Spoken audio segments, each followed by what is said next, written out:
Hey y'all, you know what this is. It's our little spiel about Patreon.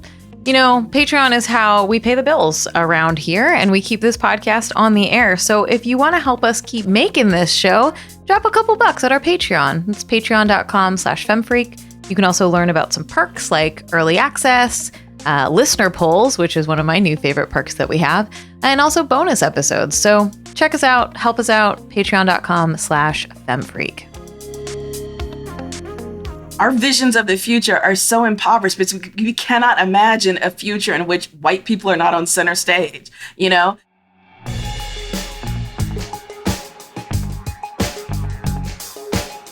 Welcome to Feminist Frequency Radio. This is the show that asks you to be critical of the media you love. I'm Anita Sarkeesian, and I've been fighting for my life trying to defeat the machine body of Ebony Adams. And you're getting nowhere. I keep coming back.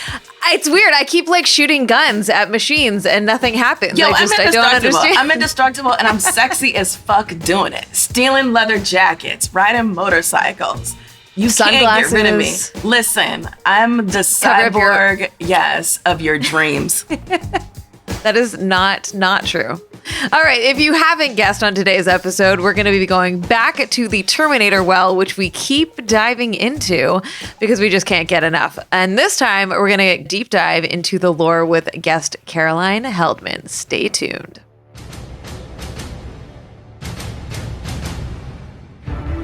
All right. Hello, Caroline. We're so excited to have you. It is wonderful to be here. Thank you. Caroline is a fucking badass. She's the chair of critical theory and social justice at Occidental College and the executive director at the Representation Project. I learned about you way back in the day because you coined the phrase fighting fucktoy. And then I was like, oh, that's brilliant. Because I was doing my thesis on the representation of strong female characters in sci-fi. And then I just ran with it and was like, oh, you're so smart. And then somehow I met you. And I learned that you like Terminator because when we did our Dark Fate Terminator episode, I accidentally invited you to the recording instead of Caroline, who was our co-host at the time. And you just accepted it. I didn't even talk to you. You didn't even double check. You just accepted. I was so excited. I'm like, it's something to do with the Terminator franchise. I don't know what it is. I love that you were just ready to go. The bat signal went up, mixing my pop culture metaphors here. And you were like, Terminator, yes, doesn't matter who it is. I will be there.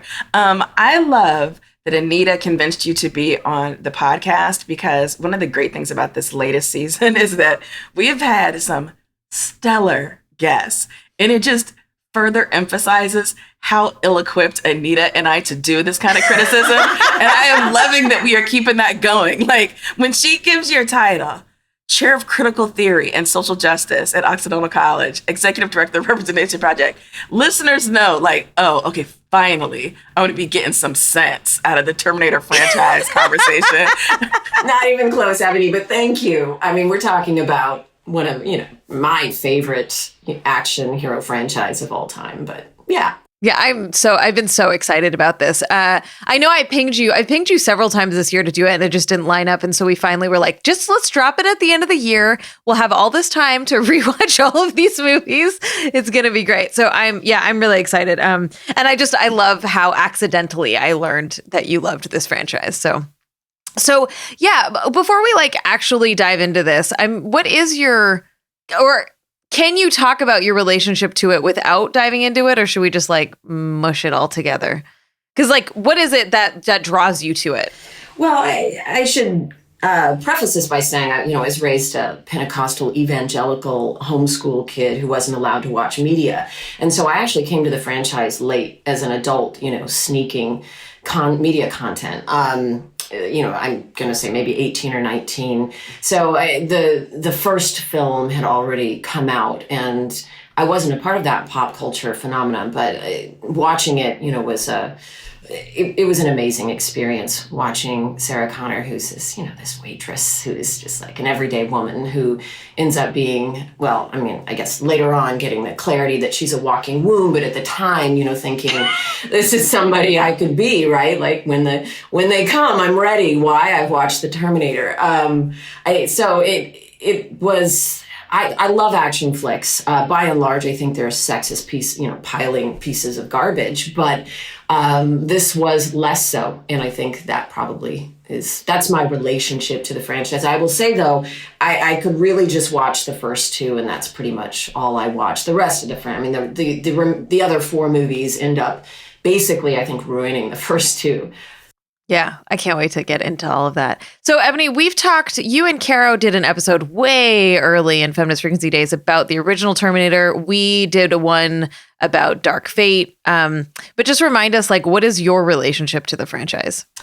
I, as the oldest person, constantly on this show, I always feel like, when we're talking about 80s action flicks, that I'm like, well, back in the day, so there was just an undeniable kind of appeal to watching this Arnold Schwarzenegger on screen in this period that kind of defied explanation. I knew he wasn't from America. I don't think I really understood where he was from, but I just knew he was from someplace else.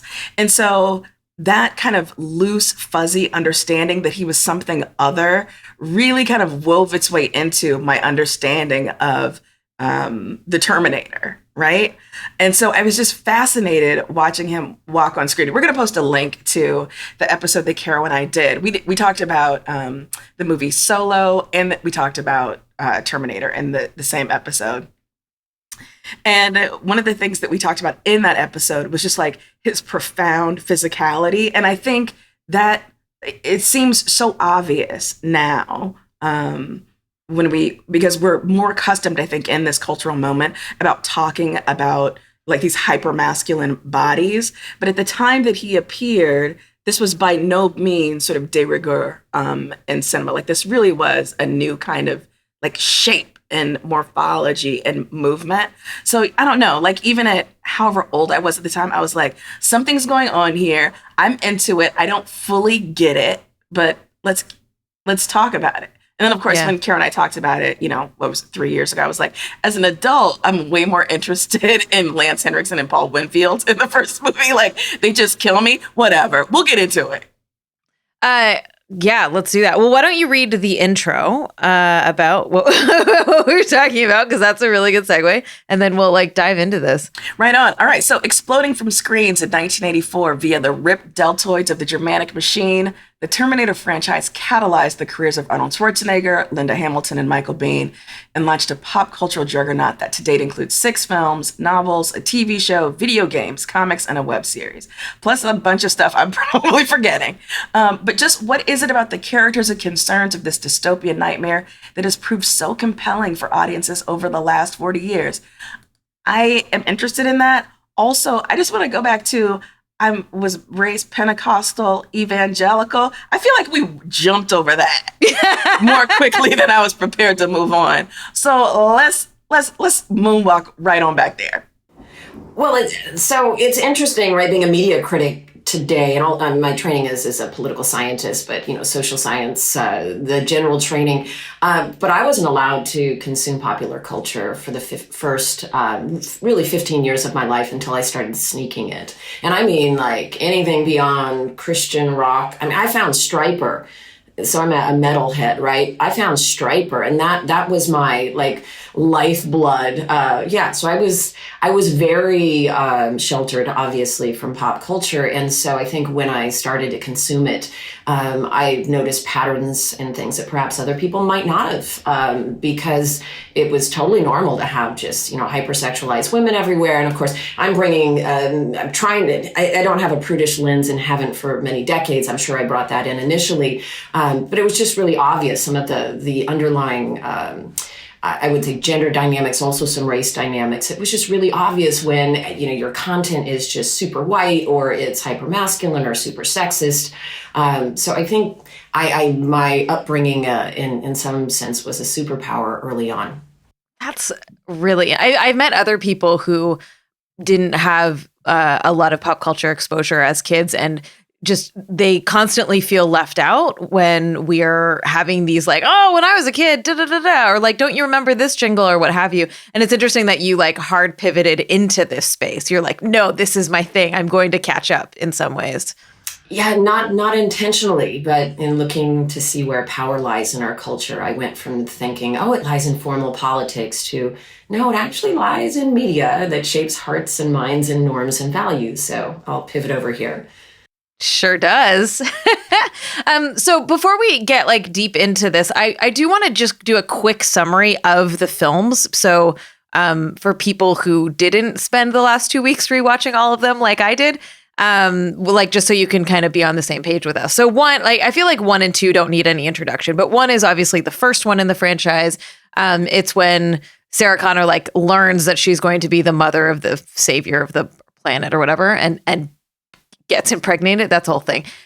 2 is really, I think Terminator 2 is really the star of the franchise that most people think of when they think of Terminator. It is the one where Sarah Connor and John Connor are like, you know, really fighting Terminators, and like she's a really starring force. And it sticks out because we had a sort of deficit of quote unquote strong female characters at the time, especially action heroes. And so that was a big one. So then we're like moving in to like, you know, the 90s and like the attempt to really like the beginning dregs of the nostalgia that we suffer from today. And so 3 is Rise of the Machines. Sarah Connor is dead in this movie. She had died of cancer. And so it's, you know, she's gone, and it's now just like sexy Terminator lady. This is the sexy Terminator lady movie. And John Connor is kind of like really fucked up at this point and trying to, you know, understand what's happening with his life. Terminator 4 is Salvation. That's the one where John Connor is Christian Bale. And this is set in the future. And so this is actually takes place in the like after Skynet has taken over, after the robots have taken over. And if you remember, isn't this the one where Christian Bale, like there was recordings of him being a piece of shit on set? Wasn't this that one? Yeah.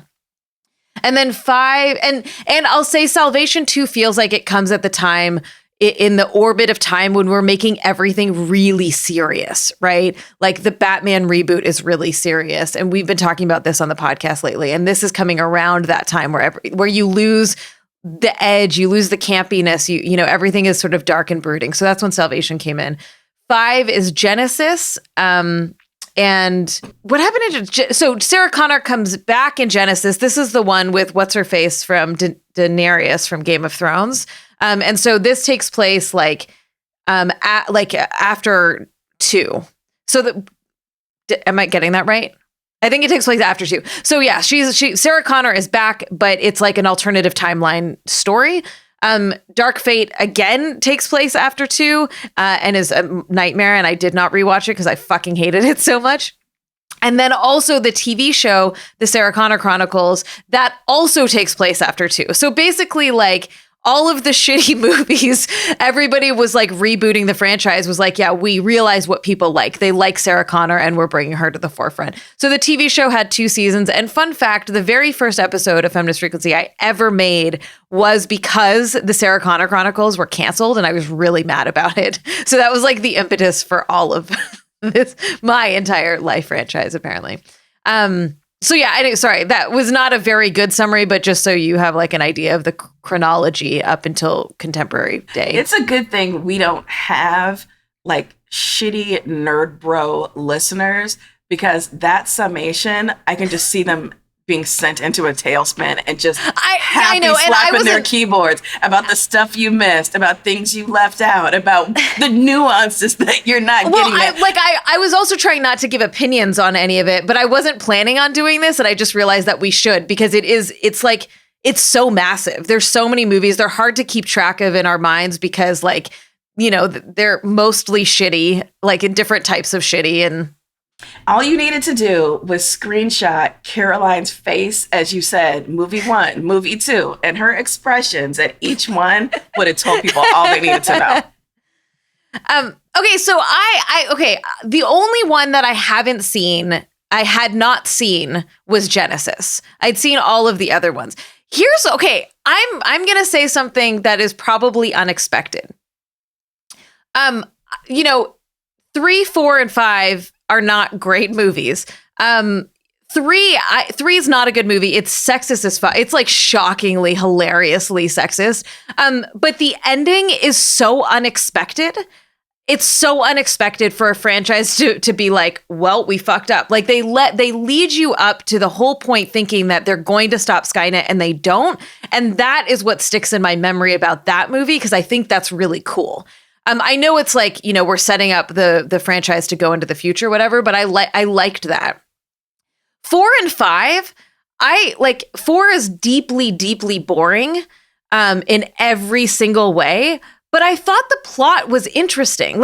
Both for 4 and 5, I think the plotting of them going, what can we do to resuscitate this franchise? What would be happening at this time? I think the actual story of them is interesting. It's just the movies suck, right? I liked Christian Bale as John Connor, but I think I didn't like Genesis.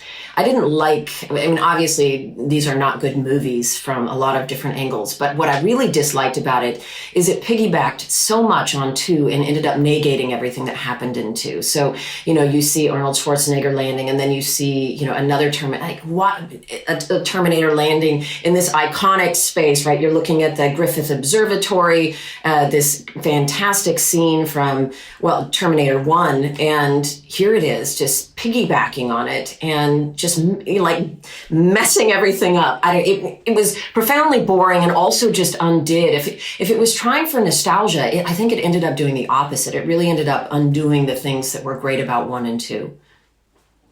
I totally hear that, and I respect that. I don't respect every opinion. I respect that opinion. I thought it was if I'm going to accept that we need to keep having these fucking movies, just give it a rest. But if we have to, I think it was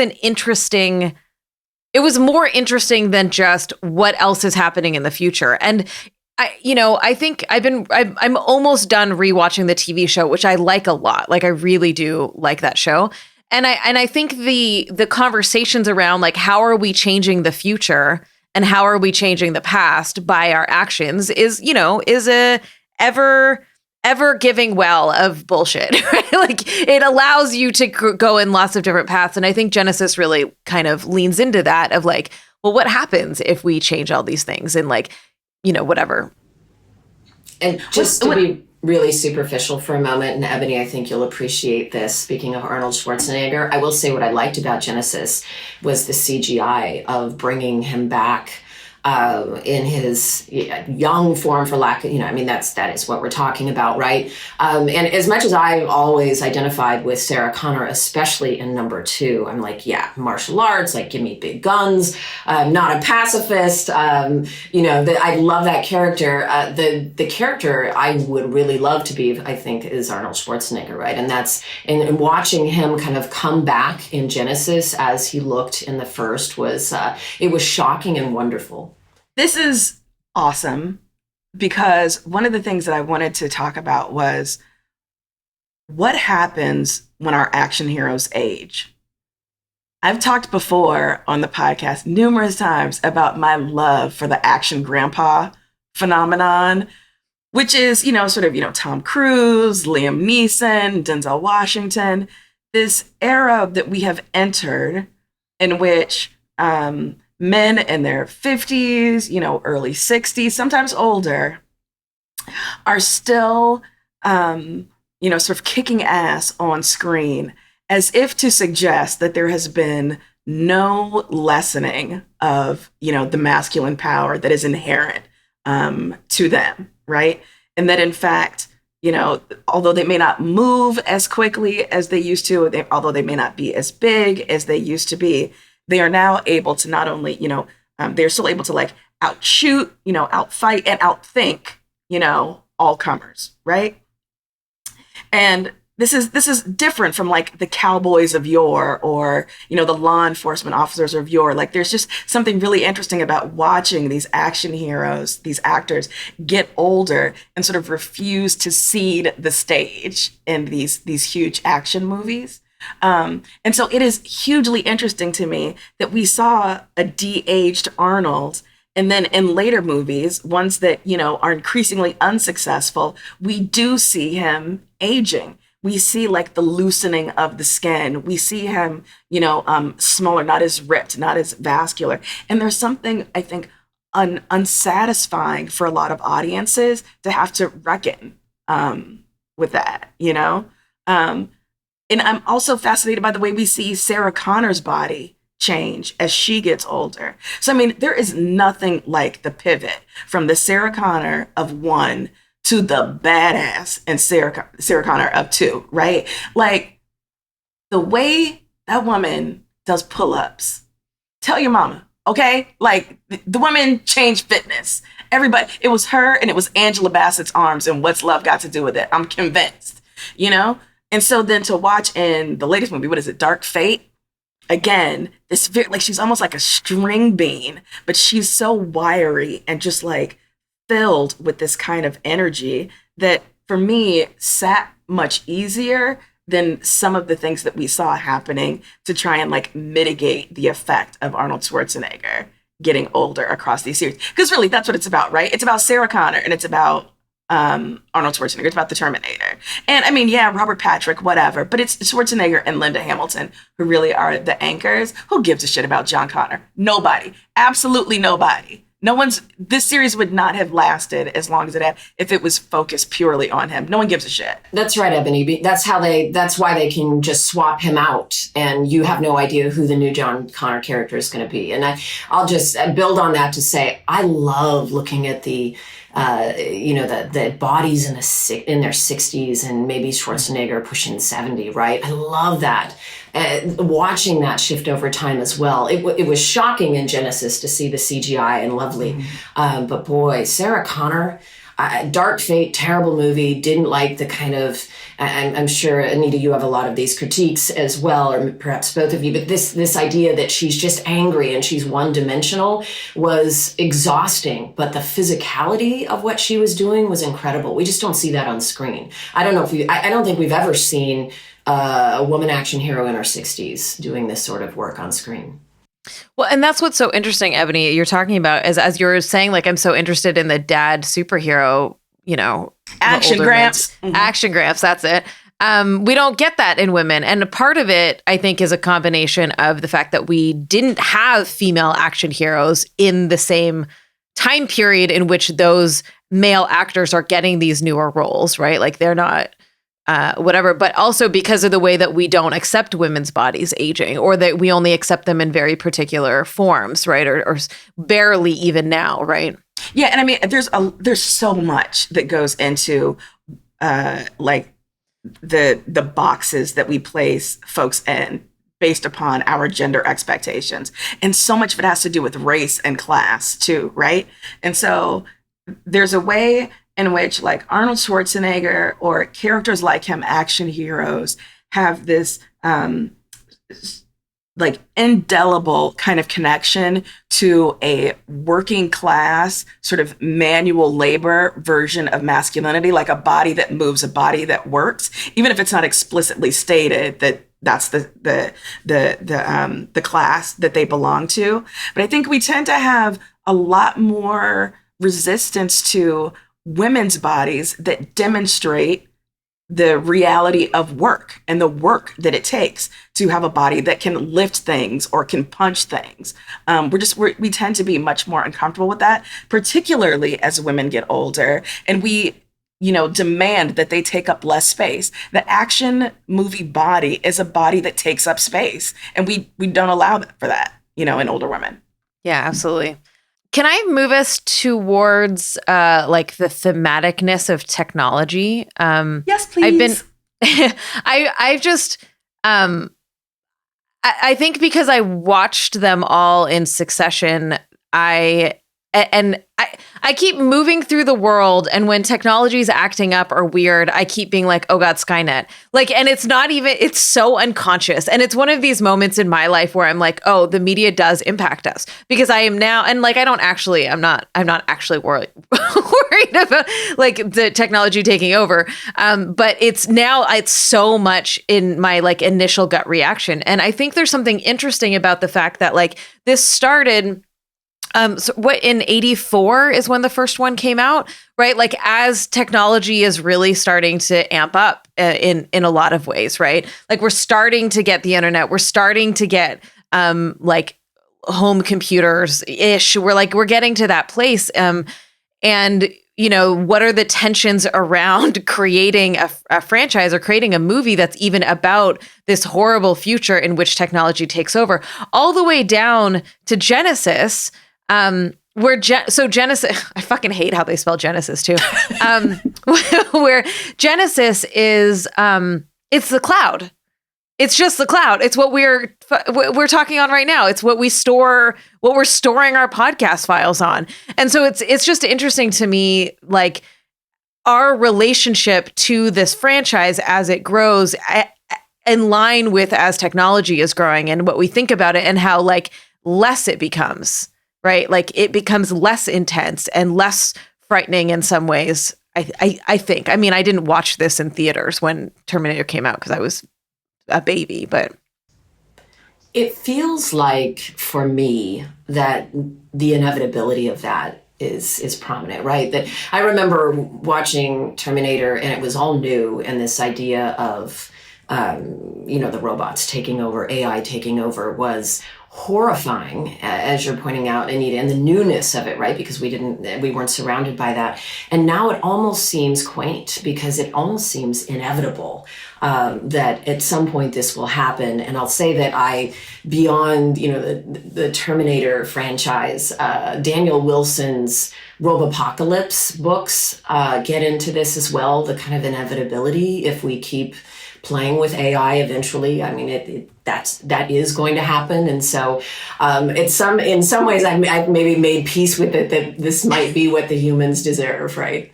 Yeah. And, so the TV show, the Sarah Connor Chronicles, the main part of the show is that John is like, he's a teenager. He's like, I'm tired of fighting. Like, I thought we stopped this and we didn't. Like, I'm tired of running away. Let's run to it. Like, let's stop this thing. And so both seasons are really about trying to find out, they've killed the guy who created what would become Skynet at that time. And then now they're just like looking at any technology that could become Skynet. And it feels like sand through your fingers, right? Because they're just like, literally, there's a line in it where it's just like, it could be any of these things. It could be the technology of like a computer playing chess. It could be a new chip that's developed. It could be all of these things. And so watching them scramble, knowing this future and freaking out about it and like trying to do something, but like you can't. Like it's gonna happen. Like you're saying, it's inevitable. And so it's really,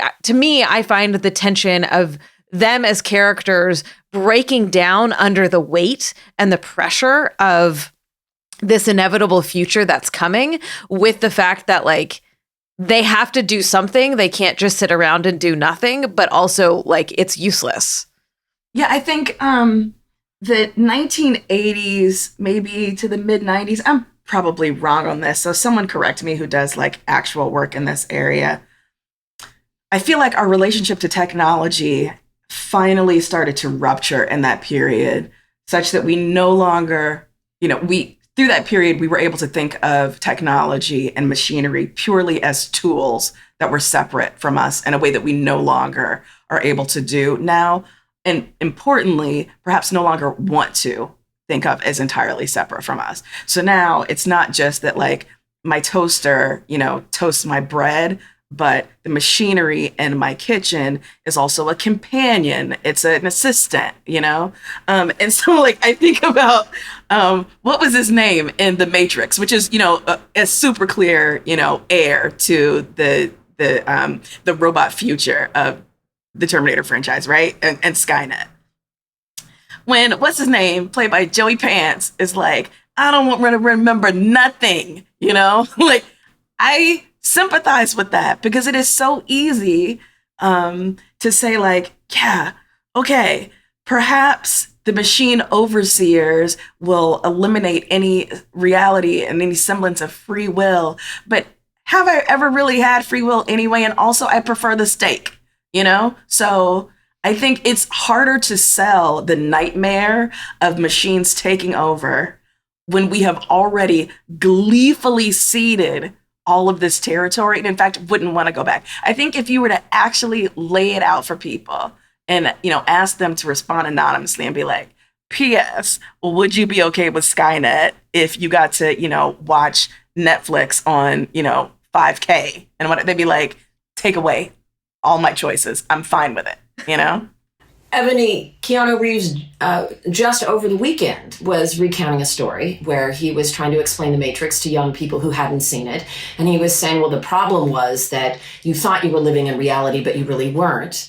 And their response was, so what's wrong with that? There we go. We're here. And it reminds me of watching Ray Kurzweil, who wrote the singularity, right? This idea that humans are going to merge with technology. We're going to have brain implants and the ability to have little computers in our brains. And he said at a recent talk that, well, actually, we're already there. You don't leave your house without your smartphone. Like our brains are already connected to that little device.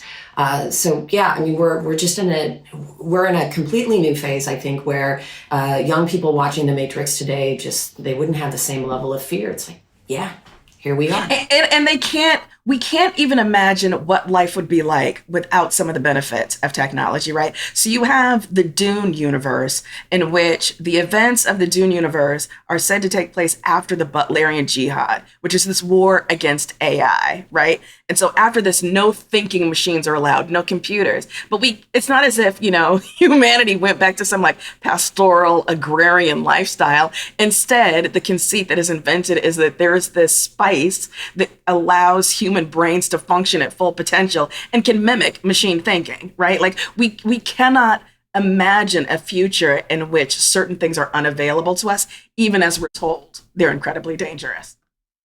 I wonder what this franchise, if we took in all of what we're talking about and really made it contemporary, right? Really made it like the fact that we are so ingrained in technology, what continuing this franchise could feel like with that knowledge, right? Because right now, like even with Dark Fate, they just did a rehashing of everything, like Terminator, come blow up the Terminator. Let's try to talk about race in a way that's fucking stupid. The movie was awful. But like really what would be interesting if we have to keep rebooting this bullshit and ruining the franchise, like I would be fascinated by what does it look like now that we're close and that the population is integrated.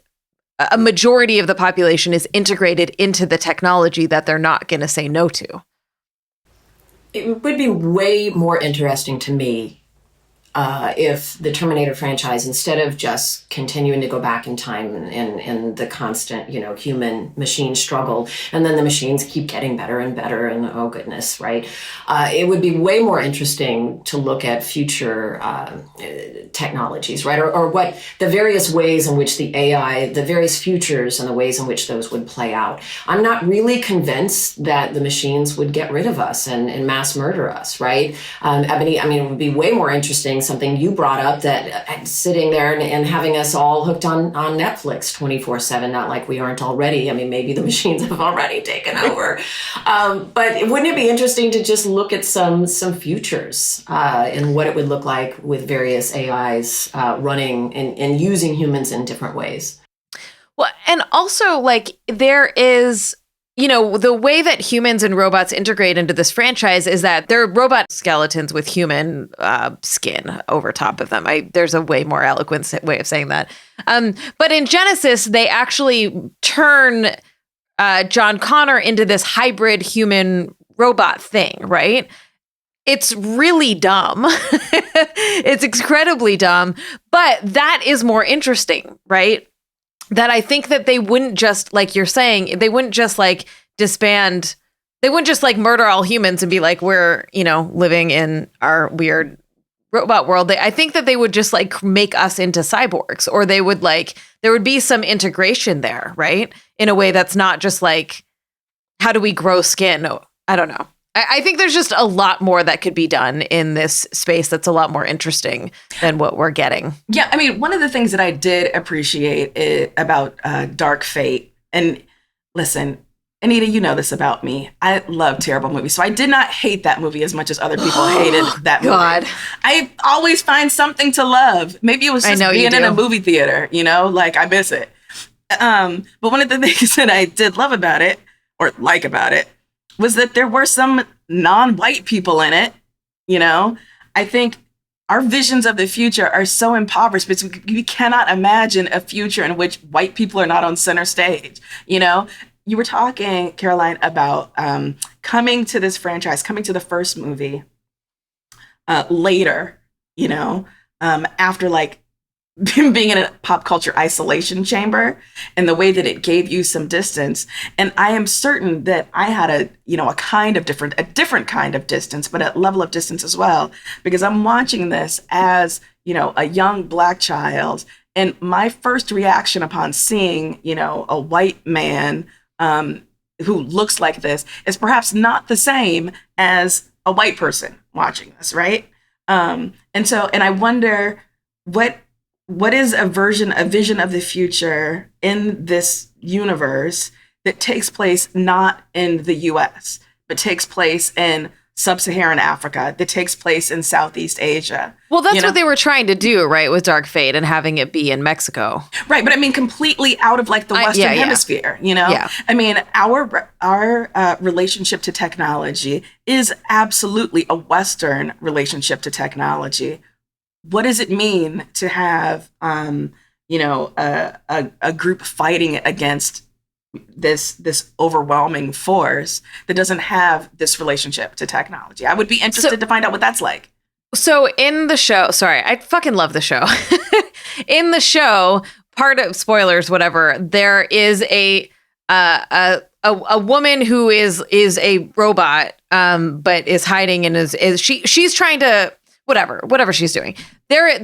She keeps bringing in experts to try and teach the AI to be more human, right? To be like, it's mad, so like, let's figure out how to give it ethics and values. And so then there's another character who's like, teach it the 10 commandments. And so we're going to like maybe make it ethical by making the AI religious, right? It is very Western Christian, whatever. And so as you were talking, I was like, well, what would that mean is it if we developed AI from different cultural perspectives around the world and different communities? About how like, you know, algorithms are encoded with the racism and biases of their programmers, and right? It's like that. It's like the fucking Microsoft. What was the thing that came out where they trained this AI to Twitter and it became immediately racist and sexist, right? So who is creating the algorithms, what communities and stuff. And so like maybe the Skynet of the future could actually be like this really cool, friendly, caring machine that is not infused with our bullshit, like our Western bullshit. Yeah, white nightmare. What if it's AI engendered by, you know, a group of genius kids in, you know, Zimbabwe or something, and this AI is like, all the white people of the world got to be eliminated, so now all of y'all are on the run. How about that, huh? I'm not gonna get this movie greenlit, but if anybody wants to workshop it with me. But it reminds me of Black Panther and how it was frustrating that Killmonger, who wanted to give power back to the oppressed people to, like, you know, it was like violent overthrow or whatever, but that had to be a villain. It had to be a villain who wanted to do that, right? And he had to die for it. And it's the same. It's a thing here where it's like the white people in power of our stories aren't going to allow that, which is fucking great. Like, that would be a dope story, you know? Just looking at the franchise, it is shockingly white. We can say this. And just looking at, if you look at the primary characters being the Terminators, Sarah Connor and John Connor, right? The triad that over time that you see emerge in different ways, depending upon the film. You only have 2 male Terminators of color in the entire franchise, right? You have an Asian Terminator in 5 and then a Latino man in 6. And it isn't really until 6, Ebony, as you pointed out, where we start to see people of color. And of course, it's based in Mexico, but it is shockingly white.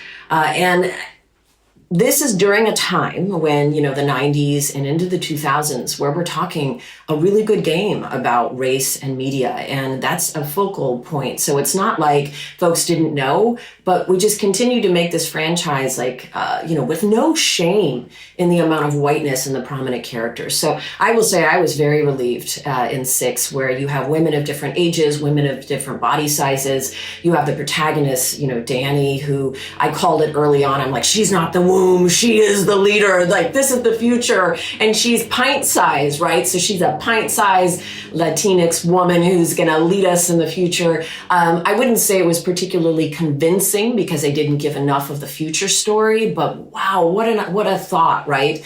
And also, 6 was poking fun at all the sexism of the earlier films. Of course, it doesn't achieve what it sets out to do, but it does give you the evolution of Arnold Schwarzenegger. And I will say, on a personal level, I'm fascinated by his personal evolution, right? I'm fascinated by this man who is a sexist, pig, no insult to pigs. He calls his political rivals girly men, right? And now he's this vegan. I don't know if y'all know, he was behind Game Change. He's behind a vegan documentary that's really powerful.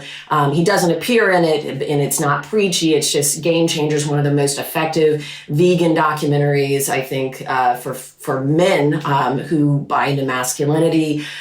He lives with a miniature horse and a donkey in his home. He was critical of Trump. And then he really promoted Sarah Connor in Dark Fate at Comic-Con and talked about her in very feminist terms. I mean, this is a man whose character and the person himself has come around quite a bit from the 80s. I did not know any of that. He has a donkey? A miniature donkey and a miniature horse, and they live inside his house, and he does videos. Check out his Instagram. Wow. All right. And this is, I will also say, a testament to all of the activism, right? To all of the work that has been done over decades and, going way back. But I'm just thinking contemporary times of like really, really pushing to demand better media representation, to demand like social justice movements in general. And I think it is commendable to the people who can acknowledge that they've been a part of the problem and like starting to shift that. But I do want to acknowledge that it took a lot of work. Like it takes a lot of work to get to that point. That culture doesn't just change on its own. Progress isn't inevitable, or social progress isn't inevitable in the way that I think we socially felt like it was throughout the 90s and the aughts, where it was just like, well, like women got the right to vote, and then they got to like wear pants and credit cards, and then abortion rights, and we're just moving forward, and they're CEOs now, so we're good. I mean, I'm speaking specifically of feminism, but just in general, right? Segregation ends, and we just had this sense socially that like it's all just happening, and we don't, and the deep kind of apathy that I think came out of the Reagan era and like pushed us into the 90s politics. It just, I remember being young and people just being like, yeah, it's fine, everything's fine, we're good, it's just gonna get better. So anyways, so sorry, that's an aside, but I think that's just credit to all the people who are doing that fucking hard work and challenging the status quo constantly to get us even to where we're at now, which isn't great. It's just a little bit better in some ways, Yeah, I mean, who are our current action heroes? It's primarily like Marvel, right? The Marvel movies. Are there any like non-franchise action heroes that you can think of? I mean, everything has got a sequel to it. I mean, are you counting things like the Bourne franchises? Yeah, I mean, absolutely. I know those are a little bit old, but they are franchises are like the lifeblood of Hollywood right now, like the sequels and stuff, right? Right. No, so I was just, kind of trying to think what the heroes of those films look like now, what we will allow for that we perhaps didn't allow for before, what we sort of still demand out of an action hero, and the ones that we keep coming back to. Because for the most part, it's still, an overwhelmingly white kind of role. And yeah, it is. It's really interesting that, 1984, the person who was chosen to play the role of the Terminator is this German bodybuilder, Austrian bodybuilder, right? And this is meant to signify this is the perfect body, and this is the perfect look. And this is naturally what the machines would have chosen. It does not get any more powerful or effective than this. And the ways that has sort of changed for us, but certainly not as much as we would like it to. So you have people like, Chris Evans now, and the incredible work that he has to do to perform as Captain America. And it's something that's unsustainable, and that's a conversation we're more willing to have now about the unsustainability of this type of body work and body looks. And the celebration that happens of it, which, like I'm thinking of like Kumail Nanjiani, who got ready for the Eternals, and how it was like, oh, this like comedian is now ripped. Isn't that so amazing and incredible? And like, I'm troubled by, the obsession with these like really ridiculous, unsustainable, over the top appearances, which, to some degree is interesting in terms of, the occasional one-off kind of superhero, like God-like figure, but the fact that it's become normative and that's like the standard of what bodies, especially like cis male bodies, need to look like, is really troubling. Mm-hmm.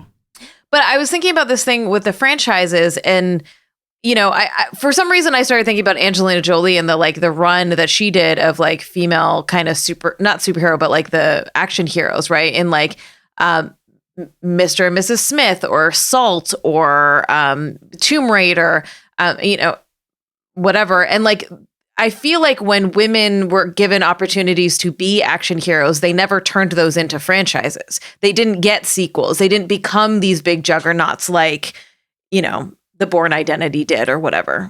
But also please correct me if I'm wrong, because No, I think you're right. Although it is interesting that James Cameron is responsible for two of like the biggest female badasses, right? So we've got Ellen Ripley and we've got Sarah Connor. And I mean, you could talk about some of his other movies, whatever, but I think those are kind of, signature ones that, and I mean, God, that dude got some stuff. Like, he is not an unproblematic filmmaker, but he does make space for these things. And clearly audiences eat that shit up. Well, and in a time when that wasn't happening. I think that's the, he gets a lot of credit because this was one, incredible movies and incredible characters that we just weren't getting then. Like in the 70s, we got a couple of TV shows of like Wonder Woman, who was just really, but she was just like spinning around in circles in like this dainty little outfit. You got the Bionic Woman, who also like, they were just they weren't action stars, right? In the same way. And so when that happened in the 80s, I think it was a really memorable and big deal. The way body culture was formulated in the 60s and 70s looks so much different than the way that it looks in the 80s, the 90s and beyond. So I think for the time, Lindsay Wagner as the Bionic Woman, was a very action-y sort of hero. She's probably not what we would associate with the look and the physicality of an action hero now. But I think both her and Linda Carter, for the period, it was pretty good. It was also TV shows, right? Mm-hmm. Which was a totally different, at the time it's only recently that TV is become on the level of film, right? We don't really think of those as like that distinctly different in terms of quality. So that's another piece that I didn't point out, is like TV was lower budgets. There was less expectation. It was a different kind of presentation. Well, James Cameron was recently criticized for going after Patty Jenkins's Wonder Woman, right, and talking about the kind of heightened femininity and the sexualization. And he is presenting a very specific type of superhero, right? It's basically, it could be a man, it could be a woman. It's not a gendered character. And Ebony, that really appeals to you. It also very much appeals to me. It mostly appeals to me because the ways in which we use sexual objectification in order to, as a hierarchy, a gender hierarchy, and this idea that, sexual subjects act and sexual objects are acted upon. So it doesn't really matter how powerful you're feeling as a sex object, you're still in a position of subordination. And so the analysis that I've done over time of female action heroes is that, for most of Hollywood, we just didn't have any. And then we started to, as women started to move into these action roles, their objectification went up considerably. And we had a period of time, I'm thinking like Pam Anderson's Barbed Wire, Halle Berry's Catwoman. I mean, you saw this really Nikita hypersexualization of women action heroes. And I much prefer the maybe not androgynous, maybe that's the term. It depends. I think there's a little more variation within that. But I like the Ripleys. I like the Sarah Connors, and not because they're upholding some idea of what an action hero being hypermasculine, but because they're not objectifying women. And I get really tired of gratuitous ass shots, like in Wonder Woman. And I loved Wonder Woman. I loved it for so many reasons, but you've got, there's some issue. I love action. Action movies for me automatically get a pass where they can be really terrible and I'm still going to watch them because I just love it. But at the end of the day, I got tired of the panning and scanning that, woman director was giving me with Wonder Woman. I didn't buy it. I didn't believe it. And I think the thing that really gets at the real problem beyond the sexism of it is the moment at which you turn a human being from a subject into an object, just in a moment, right? Like panning up their ass crack, just in a moment, they cease to be a believable protagonist because they lack the power, they lack the agency, because that's what those shots do for me. And so I much prefer the Sarah Connor approach to action heroes, not that there has to be one approach. Yeah, and that's what I was going to push back on. Is I think that I think that historically and contemporary history is we would either have the no gender, no race, anyone can fill it kind of attitude, right? And so Salt is an example of this, where it was written for a male character and then they just cast it as Angelina Jolie and there you go kind of thing. And I find those really frustrating because it was either default to male, because that's what that means, right? It doesn't mean no gender. It means women being cast into traditionally male roles and therefore have to adopt all of the patriarchal values that we assign to male action heroes or to action heroes in general. Or you get that deeply hypersexualized shit, right? And we saw so much of that in the 90s. So I want to push back a little bit and say, yes, all of those exist. And I think that there is space for the former, right, of the sort of wedging women into, the Sarah Connors and the Ripleys and all of that kind of stuff. It's not my favorite. I did a lot of work around this specifically because it pissed me off so much. But I want to see more holistic treatment of these characters. I want characters to be written in with their racial background, with their ability or disability, with their gender. What is their history in the world, in the universe that is being created? And I think that's possible. I think we do it sometimes. It's just not the norm, right? It's not the norm of where we're at the moment. But I think there is room for it. And that's my dream for action heroes, right? Is let's create all kinds of different kinds of action heroes. Absolutely. Yes. Yeah, I mean, God, I'm like you, Caroline, I love action movies. I love them. It is a little bit harder to reconcile my love of action movies with what I know they're doing and why I know they work these days, because the things that I would have just sucked up with a straw back when I was 14 and 15 are not the same things that I want to see now, because I don't want to see an action hero who's beating up a bunch of brown people in Afghanistan. I don't want to see, an action hero. Like, this is why the James Bond franchise, under like Daniel Craig's era has been wildly uneven, but also really interesting, because they are absolutely trying to reckon with what modern audiences want, knowing that you can't get away with what does M call him? Like a dinosaur. The dinosaur version of Bond that existed in the 60s is not something that audiences perhaps want, or will stand for these days, or certainly not in the same ways. And so it can't just be an action hero fighting against the Russians or whatever the acceptable villain du jour is. Like, I don't want this. And yet there is a part of me that's like, yes, I want to see, a high-tech black van pull up and like the nerd opens up a case and it's a bunch of big guns. And, there's people wearing like awesome form-fitting Kevlar and shit. I have to reconcile that in myself. But I do recognize that perhaps the reason why we are struggling to have the kind of like action movie hero that we used to have in the past is because action movies themselves can no longer exist in the way that they used to.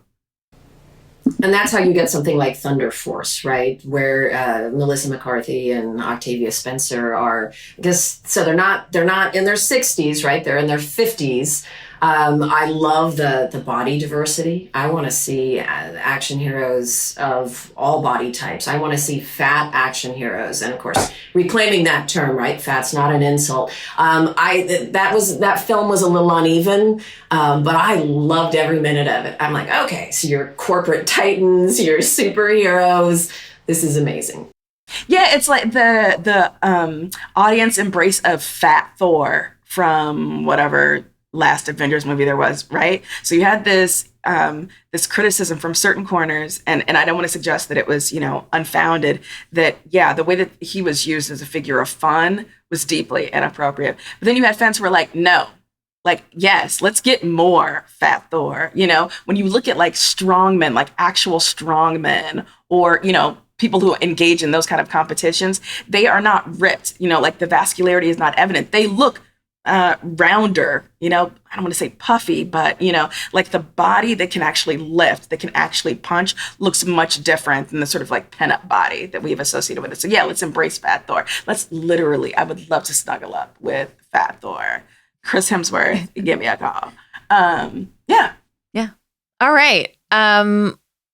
This was great. I have a couple other Terminator things I want to save for the bonus. So let's do that. Audience, I'm going to do you a favor and be quiet in the bonus, because I feel like I didn't let Caroline talk a lot in this, and that's the whole point of having a guest. So in the bonus, audience, I make this vow to you. I will say 2 things, and that's it.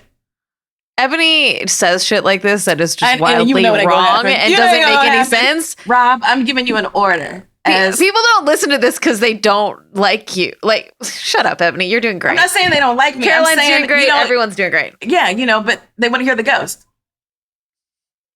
Give me your phone number, girl. All right, we will be right back to share some freakouts. Some days I am so stressed out and overwhelmed and like feel like a burden on everyone in my life, and I just need somewhere to go. And that's why I'm really grateful that the Games Hotline exists. We started the Games and Online Harassment Hotline to support people who make and play games with all of the emotional support that they need. We specialize in issues around online harassment and gaming in general, but we're here for really anytime you're feeling heightened or stressed or just need someone to talk to. We're confidential, we are anonymous. You only have to tell us what you want to tell us and nothing more. So if you want to know more, check out gameshotline.org. Or if you want to get started right now, you can text support to 23368 anywhere in the US and you'll be connected with an agent. That's gameshotline.org or text support to 23368. Now it's time to talk about what's been thrilling us, moving us, upsetting us, or infuriating us this past week. Caroline, what do you got? Well, I love the book Feminist AF. It is the perfect kind of fourth wave feminist book that's easily accessible. It's Brittany Cooper, who's a professor at Rutgers University, Chanel Kraft Tanner, and Susanna Morris. And it is the ideal gift for any young person in your life you want to introduce to feminism. It's amazing. What defines fourth wave now? Like what is that? What is that? Fourth wave for me are folks who have blended the best of second wave and third wave. And second wave meaning that they're critical of appearance and objectification culture, and they don't go along with this kind of fuck me feminism. And the third wave, the best part of that, right, being intersectionality, that we're not just talking about white women. They're not a stand-in for feminists and for the category woman. We're really disaggregating that. So it's folks who are, I think, taking the best of second and third wave and likely online digital activism. Nice. Awesome. I just listened to the first season of Mother Hacker. I thought it would be relevant to bring up on this episode about technology anxieties. Mother Hacker is a narrative fiction podcast on Gimlet Media. The episodes are like 8 to 10 minutes. They're really short. And it is about a woman, a mother played by Carrie Coon, who you all know is one of my favorites. And she gets pulled in. She her husband is in rehab, played by Pedro Pascal, Ebony's lover. And she, can't make her bills. She's like trying to take care of her kids, and she gets pulled into, oh my God, Ebony's holding up. Ebony is currently holding up stickers or printouts of Pedro Pascal's face. Yep, that was really good. And she gets pulled into this sort of like con artist ring. It is very good. The sound design is just sensational. So highly recommend it. It's very short. They're like little bite-sized, like while you're eating your cereal in the morning, you can listen to it kind of thing. And you can just find it on all the podcatchers. It's called Mother Hacker. And it's directed by Amanda Lipitz. I actually do have a freak out. Do you have time? Great. Yeah. So I've talked about this podcast before. It's called Fated Mates. It is a romance novel podcast. Y'all who listen know that I'm a huge romance reader. And it brings this really smart, savvy, critical eye from the position of fans who also deeply love the genre. And in this latest season 4, they are talking to trailblazers. And they have talked to people like Beverly Jenkins, who is a Black American romance author, one of the biggest in the genre and really a trailblazer. But they're also talking to people whose work I did not know of, whose names I had never known. And the episodes have been so interesting. And they're actually talking to these people. So one of the recent ones was with Vincent Virga, who wrote and published the first gay mainstream romance novel to come out in the U.S. It's called Gaywick. It's a gothic romance.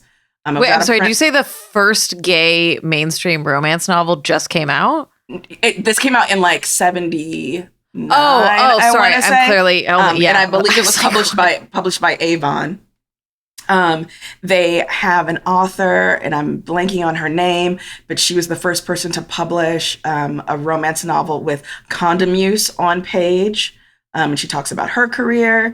Just so many, talking to people who really involved with queer romance, literary history. And it's been super interesting hearing from these authors. So check it out. Fated Mates, season 4. Excellent. Well, thank you so much for listening to Feminist Frequency Radio. Caroline, thank you so much for joining us. Where can people find out more about you and stuff that you're working on? My blog is drcarolineheldman.com. I'm on social media, Caroline Heldman, so Instagram, actually TikTok, don't do anything there, but lurk, Twitter and Facebook. Great. And the Representation Project, you want to say anything about that? Yeah, the Representation Project was founded by Jennifer Siebel Newsom in 2011. She's now the first partner of California, and we use media to advance intersectional gender justice through filmmaking, youth film programs, campaigns, and research. Yeah. All right. So we just found out that Caroline has a story about Terminator 3, which is going to be in the bonus. So all of y'all who are patrons are going to get to hear that. And if you want to hear it, then you should become a patron. you know how this goes. Next week, we're going to be back with our last episode of the year. And that includes a very special guest. We've got Caroline Pettit coming back. You know you missed her as much as we have. And she'll be joining us to talk about Benedetta, a film that will take you right back to the glory days of Skinamax. Our show is engineered by Rob Pera. Carrie Stimson provides technical support, artwork by Jamie Varon, and our intro music is by Phil Circus. Thanks for listening. Bye. Bye.